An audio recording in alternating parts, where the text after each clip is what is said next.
And welcome back everyone to the second game of the evening. Second game para sa bracket natin, bracket battles of course for the semi-finals.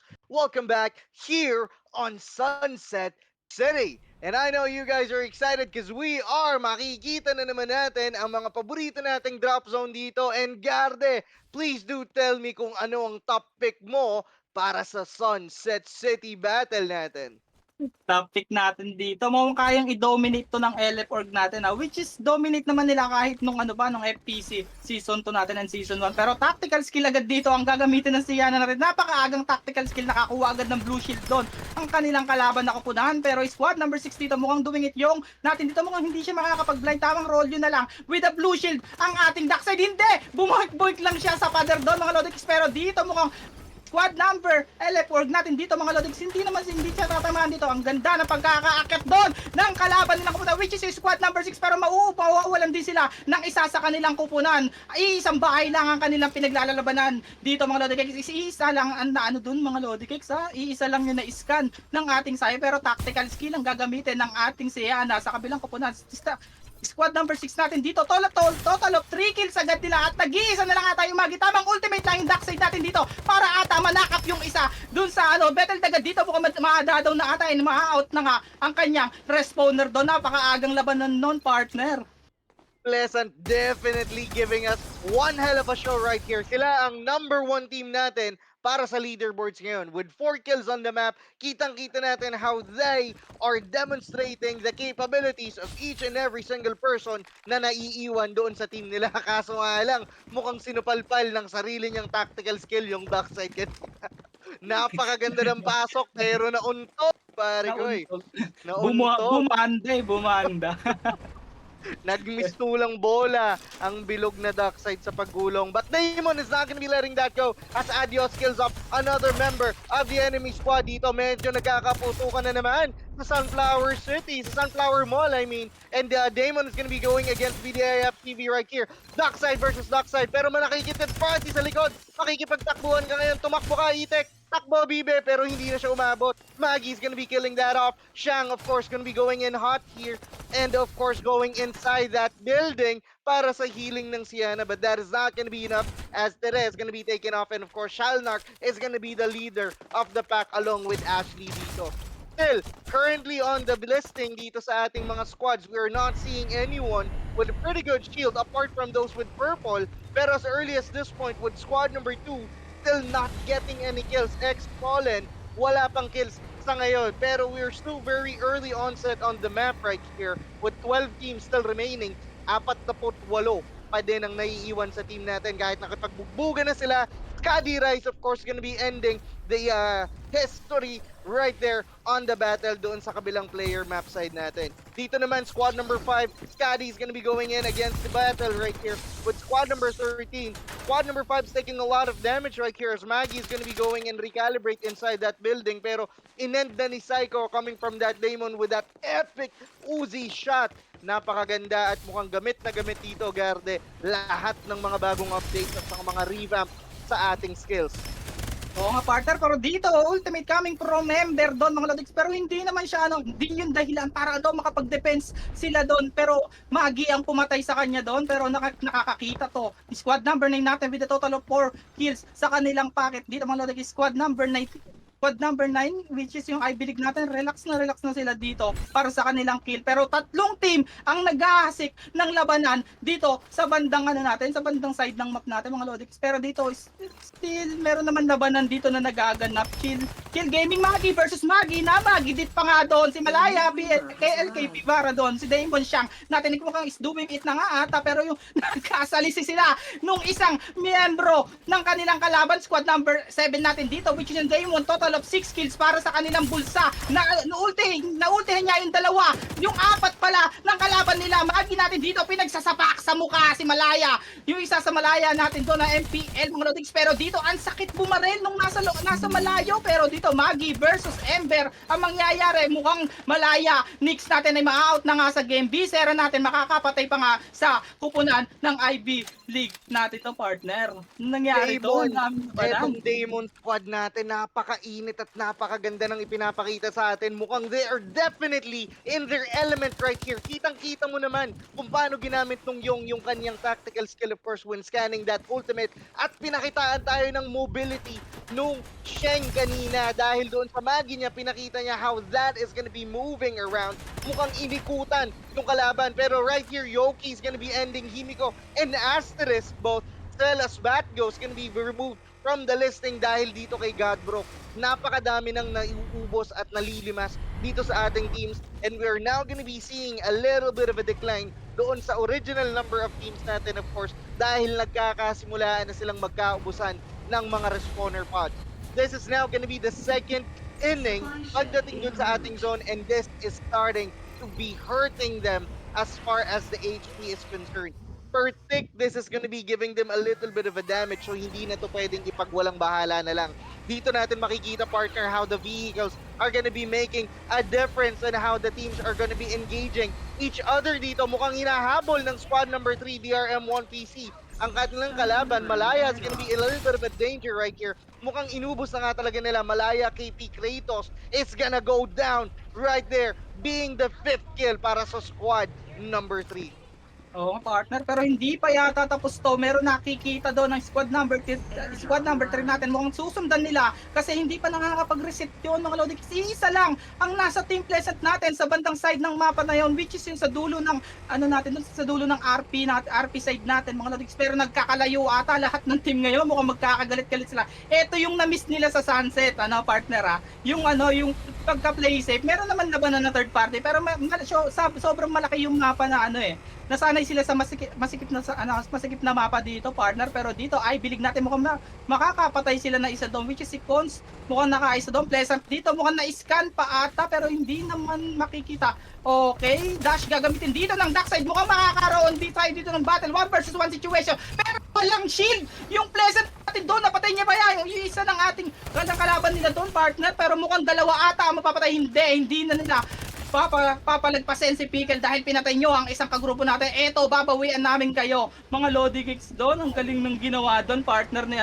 tamang kill lang. Nakaisa pa siya doon, partner dito, pero hindi pa tapos dito. Ultimate coming from Ember dito as well as para sa Cypher natin. Expolin natin dito, Hashu makakapatay siya. Si Don ay mapupunta sa kamay niya. Samantalang dito, Expolin naman natin again. Koichi natin makakapatay din na isa, pero mukhang magbaback out na lang yung isa nilang kagrupo para sa kabilang kamuna. Pero dito, Org, Betel Dagan, Expolen, Hasyo natin na mapupunta sa kanyang kamay. Hindi kami papayag na makuha nyo ang mapang to ngayon. Kami ang babawi. Pero dito, team, ang mangyayari dito sa pagpasok ng team, squad number 15 natin dito, mukhang sila ang magde-defend ng side na to, pero mukhang hindi yun sapat para patay sila ng isa mga Lodix. Pero dito, respawner ang dumaan dun sa kabilang natin, sa kabilang side ng mapa natin. Pero squad number 15 natin dito with the total of 3 kills sa kanilang packet. Pero kung matutuluyan na nga ang Ember ng X-Polen doon, hindi nagtagumpay ang X-Polen doon, partner, anong nangyari. Pero hindi ata, tapos may nag-scan pa na yung dito, tatatlo na lang sila Betel Daga dito. Org natin mukhang meron pang ihilang Cypher natin dito, pero hindi ata may nahil pa, partner. Tamang roll yun lang ang backside natin dito. Apat lang makukuha ng backside para ma-knock up niya doon sa side na yon. Si Yana versus, oh my god, bakit mo sinusuntok? Pero defender sa mukha para kay Damon Xiang. LF Org kaya din natin dito mukhang ma-out and madadown. Ma-out na pati si Jenny Dagad ng LF Org doon, partner, pero hindi pa yata tapos. Mukhang mag-i-scan pa ata ang ating yung doon. Tamang roll yun lang papalayo. Hinahabol nila yung isa sa LF Org. Hindi namin kayo papatakasin. Pero ayun na naman, partner. Nag-boink-boink na naman sa may pader. Ito na naman, dito natin nakikita sa Sunset City and how the teams are mastering each and every single building at kung paano i-engage, kung saan papasok, pinutukan pa sa labas kanina, sa labas ng building, yung kanilang mga kalaban. Hindi talaga pinakawalan. Ito yung hinihintay natin na bakbakan with squad number 7 definitely dominating our second game para dito sa final battle ng first bracket, no? 12 kills nakuha ng squad number 7. Of course, pinapangunahan yan ni Magi, Damon, sa Sheng with 8 kills on the listing. Napakadaming kills nang inuubos na itong sa Sheng. Ito nga, at nagdagdag pa ng isa, mukhang hindi talaga pinapalampas. At kanina, ito yung pinakita sa atin on how the mobility and how that jetpack is still being used. mukhang talagang ipineflex ni Sheng, ni Maggie, kung paano niya ginagamit yung jetpack dahil karamihan sa mga players natin wala nang ginagamit na jetpack ngayon. Dagdag skill, oo, pero they're of course going to be needing to adjust with the new situation as far as the last update is concerned. Pero dito sa squad number 3, meron na silang siyam na kill. But etong squad number 4, still with 4 kills on the map, mukhang nakikipagbakbakan sila dito with squad number 12 Invader. It's gonna be a battle between ML Malaya, KP, Kaizen of course is gonna be going in for the heal. Mukhang nagre-reset ngayon yung ating mga team. Pero hindi nila alam mayroong third party na papasok dito sa gilid. Squad number 12 is going to be going in for the engage against squad number 4 here. Siana is going to be leading the charge. Medyo weird, no? Pero that ultimate is going to be dropping from the Ember, syempre. And Siana is going to be very smart moving around the edges of that ultimate, going outside of the scope. Pero mukhang nakikipagbakbakan ngayon yung Magi natin. Barely any damage doing on that duck side. Napakakunat ng duck side talaga. Mukhang multiple layers ng taba ang meron silang si duck side. At itong si Godbrook nakikipagbakbakan. And Godbrook is gonna be completely down courtesy of that Madra to the face. And Yoki's gonna be following suit. Eto nga, hinihil na ni Yoki yung kanyang kakampi. Squad number 3 picking up 11 kills na with Invader rushing from the side. And DR on 1 PC with 11 kills going in. And that duck set is gonna go down. R6 gonna be leading that charge. Eto na, nakikipagpainitan na ang mga magkakalaban with 9 teams on the board. Duck set is gonna be raining fire dun sa Siana. Siana hindi na makakasurvive. R6 gonna be killing that Siana with that VSS, and this Cypher is gonna be going in for that instant teleportation technique to the face. Hindi pinatakas. Maggie's gonna be going in for the revenge, pero mukhang hindi na aabot, partner. So this is how the battle is gonna ensue. Hindi ka pinahinga doon, partner. Dalawang labanan yung pinagpasahan natin doon. Pero dito, I believe, natin dito mukhang isa sa viscera yung mapapatay niya doon. Pero tamang teleportation, jutsu ang gagamitan Dream PC. Pero hindi, may sagot ang Darkseid. Tamang boink lang pala yun. Napakauna-kuna. At sabi nga ni partner dito, multiple layer ng taba. Pero eto rin ang Darkseid ng squad. Number 3 natin, hindi kami papayag kung pineflexan mo ako ng boink mo. Meron din ako at napatay na nga nila ang isa doon sa kabilang kupunan, and ang nangyari doon is a total wipeout para sa kanilang team. Mukhang magwe-wait na lang tayo dito, and X-Pollen para pala sa ating mapa na to is wala na rin dito, partner. Pero Dream PC natin at Damon mukhang sila yung nagdo-dominate ng team fight natin sa bawat side ng mapa dito. Magkaibang mapa, magkaibang side ng mapa, pero parehas sila nagdo-dominate. Baka makikita natin mamaya kung paano sila maglaban, which is mga 4v4. Sila na lang ata, pero yung Dream PC natin dito, ang ganda ng kanilang shield dito. Mukhang meron na silang partner dito sa bulsa na orange shield, which is yung level 5 shield natin. Ang gaganda na ng setup nila dito, mga Lodikicks. Ang dami nilang pang replenish dito. Kumpleto yung kanilang level, magaganda. Isa may na-detect dito ang squad number 6 natin doon 16 kills para sa team Damon natin doon. Mga partner Pero squad number 5 natin dito with a total of 1 kill, 1 versus 1 situation. Broke natin dito is makakapatay ng isa, which is si Skadi. Nice kill doon, mga Lodikicks. Pero dito, ilang team na lang, lilibang team na lang to, partner. Ano kaya, mapa natin dito, partner? Yung zone natin pang ilan na ba?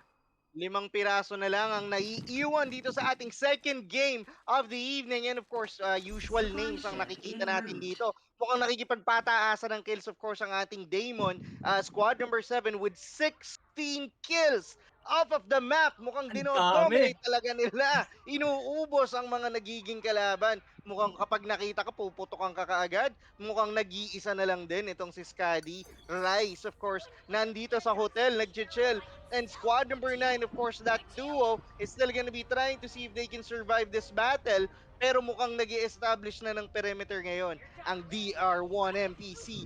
Godbrook is gonna be leading the charge there, followed by, of course, his teammates with squad number 3. Pero tingnan mong mabuti how the shields are going to be distributed against the teams. Dahil ang squad number 9 at squad number 7, yes, medyo may karamihan pa sila, but their shields are not gonna be close doon sa ating DR1 MPC. Katulad nitong si Godbrook, of course, we're gonna be seeing his battle shining up to the battle hill right here. Pero mukhang ang Pleasant team Kimiko, of course, along with Bat Ghost right here and Asterix and Pickle Rick is gonna try to see if they can survive courtesy of that Sienna tactical skill. Mukhang kukuha ngayon itong ating minamahal na Bibe. Squad number 7 going in for that drop. Titingnan if they're gonna be securing any kind of loot. Pero ang Ivy League natin is currently right below the bridge. But I don't think squad number 3 is gonna be seeing them on their vicinity. Pero mukhang nakakatunog, nagkakainit na. This is how the battle is gonna go. Mukhang namali, na wrong turn. Takbuhan mo na yan. Kung ako sa'yo, magsimula ka ng humanap ng lupa. Ngayon, and squad number 9 is gonna be going in for that kill. 13 kills on the map. Drews is gonna be picking up Yoki. Pleasant Trick is gonna be completely out of the battle. Eto na, ibinaba na ang Old Ember Ultimate. And that EMP zone is also gonna be going into play. Godbrock's gonna be killing Kongzi right here. BR1 NPC BMX is gonna be completely out of the playing court right now. With Maggie going beside that point, mukhang magtatago muna at susubukang mag-recalibrate. Pero itong IVLM Turbo mukhang nakakita pa ng kalaban. And that is gonna be Pleasant Asterix from the far end of the river. Mukhang napakatatalas ng mata ng ating mga magkakalaban ngayon dito, partner. And I think we're gonna be seeing quite a bit of battle dahil ilang piraso na lang silang natitira. Oo nga partner mga 5 teams pa rin with a total of 13 players na lang dito. Mukhang isa na lang team ang kumpleto pero hindi. Baymax Josh mukhang ma-out na nga siya sa game dito mga Lodix. Pero Dream PC natin sila yung nagdo-dominate kanina at sila yung pinakamaganda shield pero nagkamali siya ng pasok doon kanina partner. Yung pagpasok niya doon bigla siya pinutukan ng 4, puro AK pa ang kamay, ang hawak nito sa kamay kanina pero hindi naman sila naubos doon when Damon natin sila na lang yung total of 16 kills. Ito yung maganda sa ginawa ng Damon, hindi sila nagmaasim, hinihintay lang nila na mag-close yung huling circle natin dito mga Lodix. Pero dito, Team Pleasant natin, meron siya isang green shield chill na chill lang siya, mag-isa na lang siya, tamang daga-daga lang. Pero sila R6 dito, mukhang makakakita siya ng kalabang, mag-isa na lang ata si R6 doon, pero hindi, dalawa pa pala sila ni Godbrook. Dalawa pa sila ni Godbrook na magtutulungan dito, pero magkalayo sila, mukhang mahihirapan na sila. Pero dito, casualties mangyayari, Damon versus Team Pleasant, 4 versus 4 situation, mukhang makakapatay na isa si Maggie dito. Godbrook ng Dream PC dito mukhang ma-out na nga siya sa game at mamamatay siya sa labas ng zone dito mga Lodi Kicks. Pero dito dark side mukhang mag-going in ang Maggie natin para mag-dash in dash out lang dito pero hindi tamang heal. Pero si Yana ult, ito yung maganda sa si Yana ult sa loob ng Ember ult mga Lodi Kicks pero hindi pa tapos labanan. Damon Race dito is papaulan na ng bala si Rice ng team ng squad na kalaban nila. Pero dito Ivy League natin mukhang doon patay na rin si R6 ng Dream PC natin pero hindi pa tapan Ivy League Dabi mapapatay niya sa kamay niya si Psycho pero hindi pala ata sapat yun para maubos ang Team Damon natin. 16-18 kills pala para sa packet nila. Ultimate coming from Darkside, dalawang ultimate na nakita natin, dalawang knock-up pero yung isang Darkside ng team number 9 natin which is yung Damon na makakapalag-palag dun sa kabilang kalaban nilang Darkside. Pero 1 versus 1 situation, si Yana versus Darkside, makunat versus magaling mag-heal pero hindi, ang dami, wasak yung shield ng Darkside pero pinapaulan na ng bala which is Damon ang nanalo sa ating game number 2. Damon completely demolishing every single competitor and participant dito sa ating second game. And that is, of course, in the testament of Shang that Maggie Legacy is definitely gonna be coming into play dahil pinakitaan niya talaga tayo ng isang matindi. 12 kills off of the map. Squad number 7, congratulations. And of course, napakahusay din ng kanilang mga kalaban. Binigyan talaga sila ng isang mabigat at mainit na pakikipagtunggali, and that is exactly what we are expecting right here on the semifinals for the Capsulers of Isle City Farlight 84 tournament brought to you by Astral Abyss. Kami ulit ito, Shira Nui Zone, and of course, Garde, our birthday boy. Papasa ulit muna natin kay Boss Jills at kay Yandeng. We'll see you on the next battle for the bracket.